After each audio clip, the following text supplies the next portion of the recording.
નમસ્કાર મિત્રો, લાકડીતા ડિજિટલમાં ફરી એકવાર આપનું સ્વાગત છે. વ્યક્તિ વિશેષમાં આજે વ્યક્તિગત ઇન્ટરવ્યુ લેવા જઈ રહ્યા છે ત્યારે આપની સાથે સાગરભાઈ એલ દેસાઈ એડવોકેટ, એમનો પરિચય લઈશું, એમની જીવન કથાની આખી વિશેષ માહિતી લઈશું. સાગરભાઈ, આપનું સ્વાગત છે ડિજિટલ ચેનલમાં. આપનું પહેલા તો ટૂંકમાં પરિચય આપશો. સૌ પ્રથમ તો લાકડીઓ તાર યુટ્યુબ ચેનલનો હું ખૂબ ખૂબ આભાર માનું છું કે જે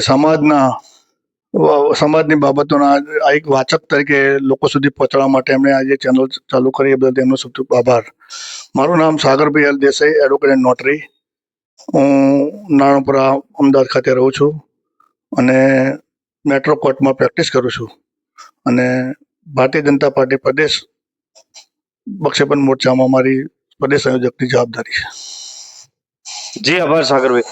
આપનું પહેલા તો ગામ રીતે પરિચય આપશો, પછી અમદાવાદમાં કઈ રીતે આવવાનું થયું એના વિશે, અભ્યાસ આપને કેટલો કર્યો છે, રાજકીય ક્ષેત્રની શું વાત છે એ વ્યક્તિ થોડું વિગતવાર જણાવશો.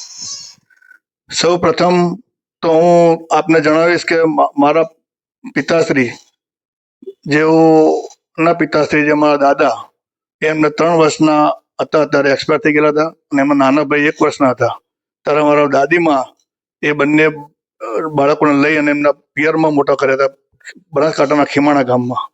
અને ત્યાંથી પુખ્ત વયના થયા પછી મારા પિતાશ્રી અમારા મૂળ વતન દીઘડી મુકામે આવ્યા હતા અને દીઘડી મુકામે આવી અને મજદૂરીના પર રહી અને મોટા થયા પછી એ લોકો અહીંયા અમદાવાદ રહેવા માટે આવ્યા હતા. અમદાવાદ લિબર્ટી મુકામે અમે એ લોકો વસવાટ કરવા માટે આવ્યા હતા અને ત્યાં આવ્યા પછી મારા પિતાજી એમણે ખૂબ જ સ્ટ્રગલ કરી અને એ લોકો રાત દિવસ જોયા વગર મજૂરી કરી અને અમારા માટે એક પ્લેટફોર્મ ઊભું કર્યું અને અમને અભ્યાસ પણ કરાવડાયો. પણ સમયની સૂચકતા એવું હતું કે બરોબર એ જ ટાઈમે મારા ફાધર, હું 21 વર્ષની ઉંમરે ગ્રેજ્યુએટ થઈ અને બહાર નીકળ્યો તરત જ મારા ફાધર એક્સપાયર થઈ ગયા. અને ફાધર એક્સપાયર થયા પછી ઘરની જવાબદારી, અમે 3 ભાઈઓ છીએ, તો નાના ભાઈ એક નાનો છે અને એક મોટા ભાઈ અમારા સવા ભાઈ છે, એ અમે અમારા માથે સિરે આવી. અને અમારે શું ઢોરોનો ત્યારે અમારે ભેંસો રાખતા હતા, અમે પશુપાલન કરતા હતા. એટલે પશુપાલનનો વ્યવસાય સાથે દૂધના વારા ભરવાના અને અભ્યાસ કરવાનો, આ બધાની સ્ટ્રગલ વચ્ચે અમે ઘરની જવાબદારી નિભાવી. અને એ દરમિયાન મેં ગ્રેજ્યુએટ થયા પછી અભ્યાસ છોડી દીધો અને ઘરના કામમાં અને ઘરના સામાજિક કામોમાં મારું કર્યું. છતાં એના 20 વર્ષ પછી મેં LLB નો અભ્યાસ કર્યો અને હું વકીલાત કરવા માટે બાર કાઉન્સિલ ઓફ ઇન્ડિયાની એક્ઝામ પાસ કરી અને મેટ્રો કોર્ટમાં મેં મારી સનદ લીધી, બાર કાઉન્સિલ ઓફ ગુજરાતમાં, અને મેટ્રો કોર્ટમાં હું પ્રેક્ટિસ કરવા માંડ્યો. અને એ રીતે હું અને મારું કુટુંબ આખું અભ્યાસ અને શિક્ષણ એક એવું પગથિયું છે કે શિક્ષણ વગર કોઈ વસ્તુ શક્ય જ નથી. એ પછી મારા પરિવારમાં મારા પોતાના 2 બાબા છે. એક બાબો મોટો સિવિલ એન્જિનિયર છે, ધ્વનિક એનું નામ છે, ધ્વનિક સાગરભાઈ. બીજા નંબરનો બાબો જયેશભાઈ દેસાઈ, તે જયેશ કેનેડા છે. અને મારા મોટા ભાઈ, સવા ભાઈના ભાઈ એક બાબો છે, એનું નામ સિદ્ધાર્થભાઈ દેસાઈ છે, એ બી LLB કરે છે, અત્યારે PhD કરે છે ક્રિમિનલમાં. અને મારા નાના ભાઈને બી 2 બાબા છે. એક બાબો એ 12 પાસ છે અને નાનો બાબો છે એ 5th છે. છતાં અને મારા ભાણિયાઓને બી મેં જોડે રાખી અને અભ્યાસ કરાવ્યો છે. મારા 2 ભાણિયા, એક બેન, મોટા બેન છે સણાદર મુકામે, એમનું સાસરું છે. એમનો જે ભાણિયો ઉમંગ છે એ બી LLB પતાવી અને એ બી એડવોકેટ મારી જોડે છે. અને મારી બીજા બેન છે એ કોયટાવડ છે, એ કોયટાવડ ગામ પાટણ તાલુકાના, એ બી ભાણિયો અહીંયા મારી જોડે જ છે અને એને બી LLB નો 2nd યરમાં છે. જી સાગરભાઈ, અને બીજું આપને જે અભ્યાસ વિશે ખૂબ સરસ માહિતી આપી, આપણા પરિવાર વિશે માહિતી આપી, એ જ રીતે આપણે સમાજની જે સંસ્થાઓ છે એમાં સેવાકીયમાં તમે અગ્રેસર હોવ છો. જેમ કે કોરોના કાળમાં પણ તમે જે આપણા જે શ્રમિક ને એ લોકો જે આવે છે એ લોકોને આપણે પરપ્રાંતીય લોકોને જમવાની વ્યવસ્થા આપણે કરી હતી, એના વિશે પણ થોડી માહિતી, અને સમાજ સેવામાં પણ જે આપનું યોગદાન છે એના વિશે પણ 2 શબ્દ જણાવશો. જ્યારે આર્થિક રીતે થોડા સમૃદ્ધ થયા પછી જે પણ કોઈ પણ વ્યક્તિ આર્થિક રીતે થોડો સમૃદ્ધ થાય એટલે એને પછી સેવા કરવાનો મોકો મળે તો એ સેવામાં ક્યારેય પાછો પડતો નથી. કોરોના કાળમાં અમારા નારણપુરા એરિયામાં શ્રમિકો બહુ ઘણા છે. એ લોકોને બિચારાને કોઈને એક ટંકનું ખાવાનું હોય, બીજા ટંક ના હોય, પેટીઓ રળતા હોય, રોજ સવારે જાય ને સાંજે એનો હોય. એવા એ લોકોની સેવા કરવાનો મને મોકો મળ્યો, એ હું ધન્યતા અનુભવું છું. કારણ કે સવારથી સાંજ એક ટાઈમ અમે રસોડું બનાવતા હતા, 500, 1000, 2000 માણસો લોકો ત્યાં જમતા હતા. અને ત્યાં સાદેથી જમવાનું, દાળ ભાત શાક રોટલી જમતા હતા, કોઈ મિષ્ટાન વગર જ. પણ છતાં બી લોકો લાઈનમાં ભરીને લોકો સતત રીતે જમતા હતા અને લોકોના સેવા કરવાનો મોકો મળ્યો એ બદલ મને બી મારા પોતાના માટે માન અને સન્માન છે કે ભાઈ આ સેવાનો મોકો અમને મળ્યો. બીજું કે સામાજિક સંસ્થાઓમાં અભ્યાસ કરવાના આધારે મારા જે બધા સમાજના આગેવાનો રહે એમની જોડે મારા ગાઢ મિત્રતા થઈ ગઈ. પછી પાર્ટીનો ભારતીય જનતા પાર્ટીમાં હું વર્ષોથી, મારા ફાધર બી ભારતીય જનતા પાર્ટીનું કામ કરતા હતા. એ મૂળ ત્યાં સંઘમાં હતા. એ પછી અમે પાર્ટીનું 1980 જોડાયા પછી બી મારો પરિવાર પાર્ટી જોડે સતત જોઈન્ટમાં છે.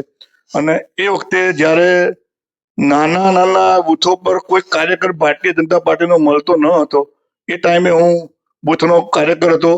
બૂથ લેવલ પછી હું શક્તિ કેન્દ્ર ઇન્ચાર્જ બન્યો. એ પછી મેં ધીરે ધીરે મારી પ્રગતિ પ્રમાણે પાર્ટીના જે વ્યાપ વધ્યો એ પ્રમાણે મને અમારા વોર્ડમાં ઉપપ્રમુખ બનાવ્યા. એ પછી બક્ષીબંધ મોરચાનો પ્રમુખ બન્યો. શહેરમાં બી પ્રમુખ બન્યો. એ પછી વાડજ વોર્ડનો પ્રભારી બન્યો. શાહપુર વોર્ડનો પ્રભારી બન્યો. અને અત્યારે હાલ મારી જવાબદારી પ્રદેશ સંયોજક તરીકે ભારતીય જનતા પાર્ટીના બક્ષીબંધ મોરચામાં હું નિભાવી રહ્યો છું. સામાજિક સંસ્થાઓમાં સમાજની જે અમારા સમાજના ધર્મગુરુ ગાદીપતિ જે પરમ પૂજ્ય જે અમારા પ્રેરણા સ્થાન છે ત્યાં હું ટ્રસ્ટી તરીકે સેવા આપું છું. ટ્રસ્ટી પ્રમુખ તરીકેની મારી સેવા છે. અને હું તદ્દન એ રીતે સેવા આપું છું કે મારે કોઈ પણ રીતે મારું પાર્ટીમાં બી, ભારતીય જનતા પાર્ટીમાં બી મારું 1 રૂપિયાનું કોઈ વાઉચર નથી કે મારી જે આ સંસ્થાઓમાં સેવા આપું એમાં બી મારું 1 રૂપિયાનું બી વાઉચર હોતું નથી. હું મારા પોતાના સ્વ ખર્ચે જ હું લોકો માટે કામ કરું છું. જી સાગરભાઈ, આપને જે શિક્ષણની વાત કરી એમાં પણ આપને અભ્યાસ 20 વર્ષ સુધી સાઈડમાં મૂકી અને જે પરિસ્થિતિના કારણે આપને જે સર્વાઈવ કર્યું અને ભારત સરકારમાં આપને નોટરાઇઝ પણ બન્યા અને જે LLB કરીને અત્યારે પણ આપની પ્રેક્ટિસ ચાલુ છે. તો સમાજના યુવાને અને આપ ભણવા માટેનો શું સંદેશ આપો છો અને એ વિશે જણાવશો?